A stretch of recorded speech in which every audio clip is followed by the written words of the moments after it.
Good morning, everyone. Welcome to our week 9 of our Seamanship 9 Dangerous Goods. Before we start our discussion, let me show you a quick preview of our discussions for today.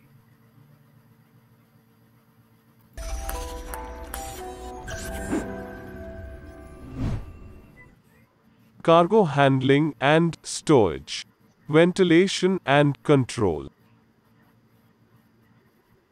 Ship sweat. When a vessel loads cargo in a warm and humid place and sails to a cooler place, water Ibig sabihin droplets dito, form on when the your deck vessel heads, is ship sides, and maneuvering from tank tops of the cargo uh, holds on warm account of the place, no? difference If it between the is, for temperature example, no, inside the we are in holds Asia, and the to temperature be specific in outside the the Philippines, holds. and we're going to This travel is through called ship sweat. the Pacific Ocean. And when we arrive in Cargo Europe, sweat. in a When a ship colder loads place, cargo in a cool the place and inside sails temperature to a of the cargo warmer holds and humid rises, and place, also from water the outside droplets form on the holds cargo, on temperature. account of the So difference it is between called the by the temperature ship sweat. inside the holds and the temperature outside the holds.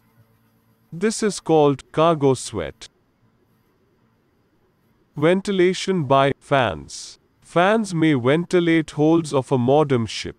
Fresh air is drawn by electric fans form various positions above the weather decks and forced through trunking to holds or Again, other for our compartments. cargo sweat naman, when we are going to load from a uh, place in which the Cargo climate was handling cold, and for example, storage. in Europe, then we're going Ventilation back to and Asia. control. So when the sweat occurs, we called it Ship as a sweat. cargo sweat. When a vessel loads cargo in a warm and humid place and sails to a cooler place, water droplets form on the deck heads, ship sides, and tank tops of the cargo holds on account of the difference between the temperature inside the holds and the temperature outside the holds.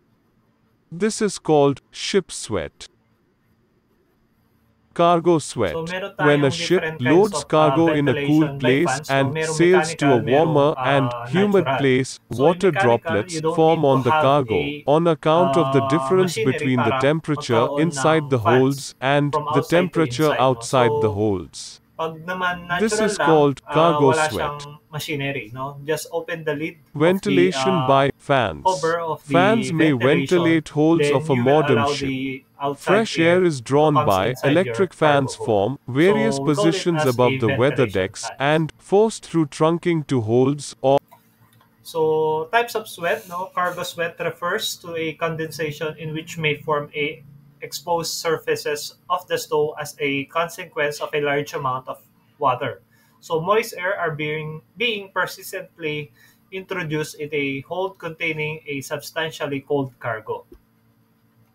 While the ship sweat, no, it refers to the condensation which forms directly on the vessel structure when the air within a hold, made a warm moist of a cargo, comes into a contact with cold surfaces as the vessel moves into the cooler climate. So cargo may be damaged by overhead drips by the contact with sweat with form of the ship's sides of the condensed water, which may accumulate at the bottom of the hold. So story short, how to make it more easier to understand. So when a ship sweat happens when a warm air enters a cold ship. So malamig yung vessel nyo, papasok yung warm air coming from the outside, and it cause a water droplets to form on the ship's wall. Magkakaroon ng droplets sa walling ng inyong ships, no? So warm air papasok sa cold ship sa loob ng cargo hold nyo. Then droplets to form a ship's walls which can lead to a rust or water dripping on the cargo. So tendency, if your vessel carrying a metal, so magkakaroon siya ng rust kasi mababasa yung metal niya. Or if it is a cargo in which it is wet, no, yung wet, WHEAT, like rice and grains, no, masisira yung cargo. So that is for ship sweat. Again, ship sweat happens when a warm air enters into your cold ship, causing water droplets to form on the ship's wall. Then for the cargo sweat naman, it happens when a warm air warm air touches cold cargo, water form on the cargo itself. So mismo dun sa cargo magfo-form yung water. Again, cargo sweat happens when a warm air touches cold cargo, making water form on the cargo itself, which can damage its its own cargo. So ang kailangan natin dito is good ventilation to prevent both for the formation. Again, so to make it more easier for us to understand, we have a video.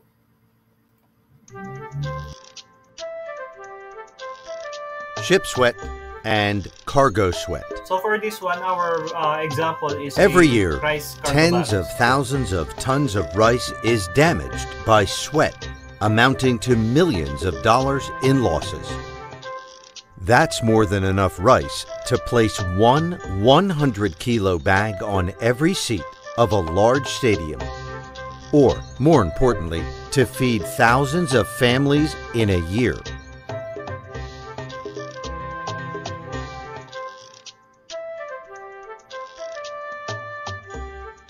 Ship sweat and cargo sweat are the names given to two types of moisture So for damage this one, to cargo. two sources of moisture damage Sweat to rice. is the So one condensation example of water natin vapor na from the nadadamage yung atmosphere ating, within the pagkala ship's is hold. rice, no? Sabi ko nga, meron pa This ibang may klase, occur no? either In which, against the ship's may structure form or a on the moisture, cargo. no? Yung, salt, All air rice, contains water sugar, vapor, and the maximum capacity condiments it na can hold is tinatransport natin dependent for a upon its goods na temperature. nagkakaroon siya ng sweat. The same volume Or of can warm damage air your cargo can itself. contain more water than cooler air. The actual amount of water vapor in the air compared to the amount it can contain at a particular temperature is called relative humidity. Condensation occurs when air has a relative humidity of 100% or is saturated. The temperature at which saturation occurs is known as the dew point temperature. Thus, condensation will occur when warm, moist, but unsaturated air is cooled to its dew point. Ship's sweat is condensation that formed against the ship's structure. This happens when a vessel loads in a port where the atmosphere is warm and moist and then sails into a cooler area. The ship's hull is cooled by the lower air and sea temperatures. As a result, the air inside the cargo hold, in contact with the ship's structure, is also cooled. When the air is cooled to its dew point, water condenses out and forms droplets on the ship's steelwork. The cargo is damaged when these droplets drip onto the cargo or accumulate at the bottom of the hold. Ship sweat may be aggravated when the cargo itself is also warm and moist. This moisture may be released into the air in the cargo hold and subsequently condense against cold steelwork.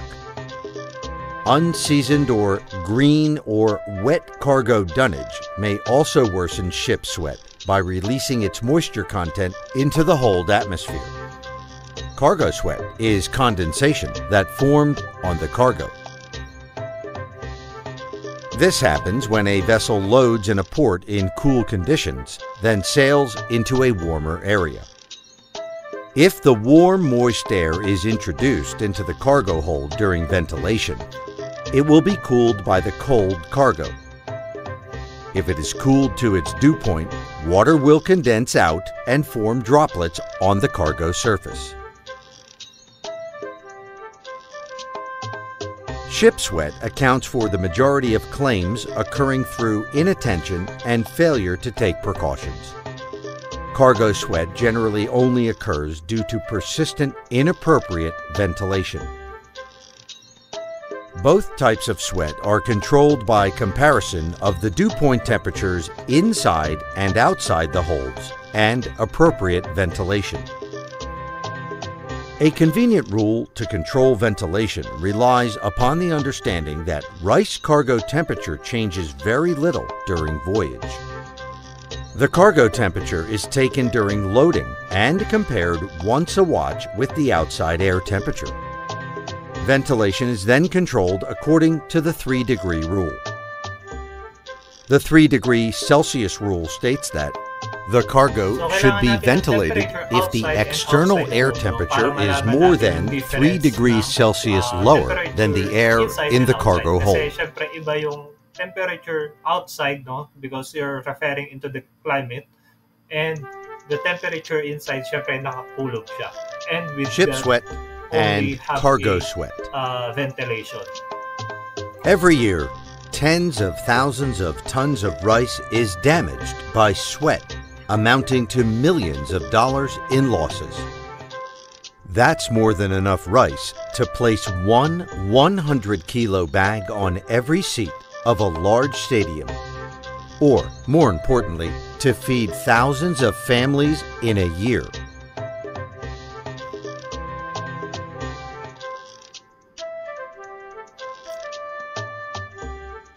Ship sweat and cargo sweat are the names given to two types of moisture damage to cargo. Sweat is the condensation of water vapor from the atmosphere within the ship's hold. So the outside air must This be may 3 occur degrees, either against the lower ship's than the structure inside or temperature. on the cargo. So if your temperature All outside air is contains 27 water degrees, vapor, and the your maximum cargo capacity hold it can inside hold temperature is must be dependent 30 upon degrees. So its dapat hindi temperature. sila nagkakapareho.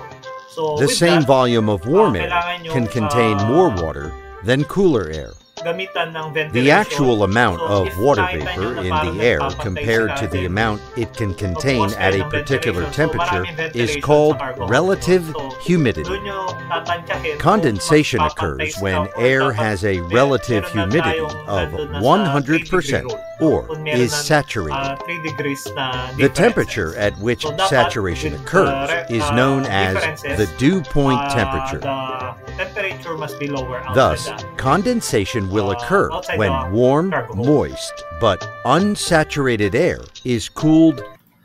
Then we have these influencing factors. So first, we have the saturation. So kung bakit tayo nagkakaroon ng sweat or moisture. So first, we have the saturation. So saturation is the amount of water vapor that may contain, highly dependent on its temperature. So a given volume of air is said to be saturated when no more water can be absorbed.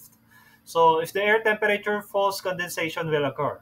So as it rises in the temperature, so does if it is saturation moisture content in the capacity to retain water climbs by ever increasing amounts. So again, no, medyo malalim, pababain natin into your level para mas maintindihan natin. So sinasabi dito, if the temperature inside the cargo hold is, paano ba? Para mas maintindihan nyo. Okay, so meron tayong nilutong ulam. For example, no? Nilutong ulam. So, yung lutong ulam na to, ito yung example ng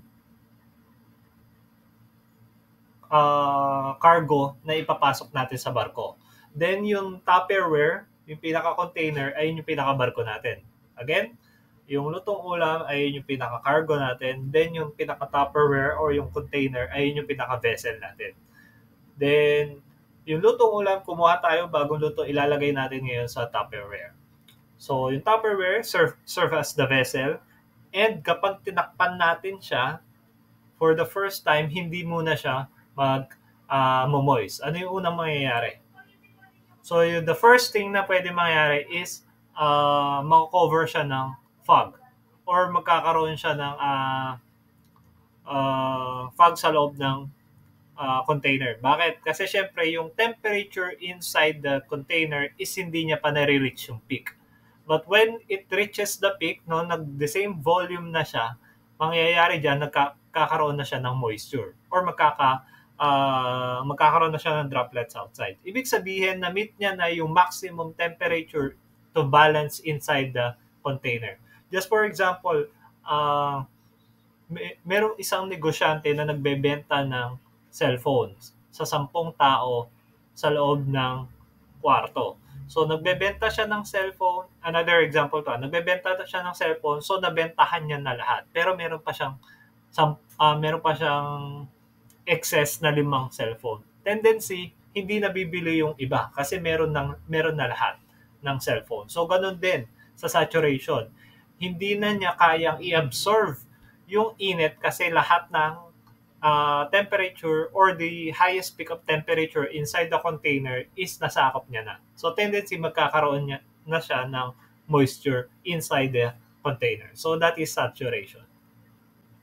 So next, meron tayong relative humidity. So relative humidity is the actual amount of water vapor in the air compared with the saturation amount of water vapor in the air, and the same temperature and pressure. So the figure, it is usually expressed as a percentage, with the saturated air having a relative humidity of 100% at the main deck level.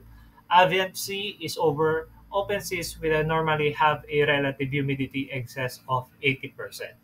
So for relative humidity, when it shows how much water vapor in the air compared what it can hold. So ibig sabihin,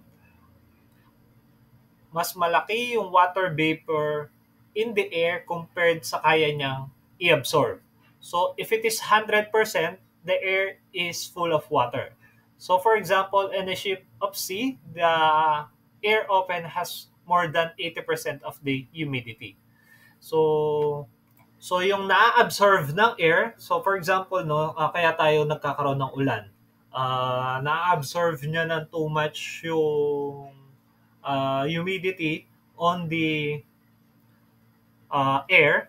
So magfo-form siya ng clouds. Then kapag hindi na kayang i-hold ng clouds, bumabagsak siya at nagiging ulan. So ganun din sa relative humidity. So when it reaches more than the amount or 100% or puno na ng tubig yung air, so magpo-pour na siya, babagsak na yung agency and magkakaroon na siya ng moisture. So that is a relative humidity. No? Kapag reaches niya na or 100% na yung water content niya sa air.